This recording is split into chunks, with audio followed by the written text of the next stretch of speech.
આજરોજ કોટડા જડોદર ખાતે અદાણી ફાઉન્ડેશન મુન્દ્રા તથા જીકે હોસ્પિટલના સંયુક્ત ઉપક્રમે ભુજ દ્વારા એક કેમ્પનું આયોજન કરાયું. સહયોગી તરીકે સમસ્ત હિન્દુ સમાજ કોટડા જડોદર તાલુકા હેલ્થ ઓફિસ નખત્રાણા દ્વારા કરવામાં આવ્યું. તેમાં બાળ રોગ, સ્ત્રી રોગ તેમજ નેત્ર રોગનું નિદાન કેમ્પ રાખવામાં આવ્યું. ત્રણેય પ્રકારના રોગમાં દર્દીઓ માટે દવાનું પણ નિઃશુલ્ક વિતરણ કરવામાં આવ્યું. કેમ્પની શરૂઆત દીપ પ્રજ્વલિત કરી કરવામાં આવી હતી.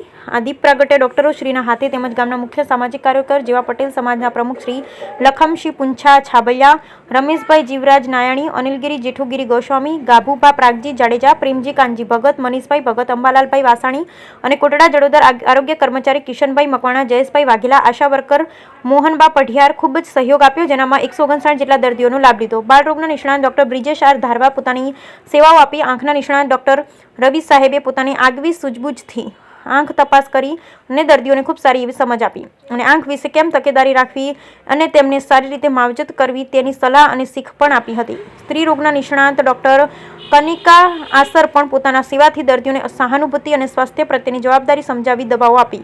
અદાણી ફાઉન્ડેશનના ડોક્ટર દેવેન ગોસ્વામી જનરલ વિભાગને સંભાળી અને દર્દી પ્રત્યે પોતાનું સેવાકીય ભાવ રજૂ કરી એમની પીડા હરી હતી. કલ્યાણભાઈ ગઢવી, જશરાજભાઈ શોધમ, કિશનભાઈ પેથાણી અદાણી ફાઉન્ડેશન વતી સ્ત્રી મેડિકલ વિભાગ તેમજ નામ નોંધણી વગેરે સંભાળી. તો કોટડા જડોદર પંચાયતે પણ અદાણી ફાઉન્ડેશનનો આભાર વ્યક્ત કર્યો. કોટડા જડોદર ગામ વતીથી અનિલભાઈ ગોસ્વામી અદાણી ફાઉન્ડેશનના ખૂબ ખૂબ આભાર વ્યક્ત કર્યો અને ભવિષ્યમાં જ્યારે પણ આયોજન થાય ત્યારે કેમ્પ રાખવામાં આવે વિનંતી કરી એવી ગાભુભા જાડેજાએ પોતાની યાદીમાં જણાવ્યું. Bureau report Sayed Razak શાટોડિયા.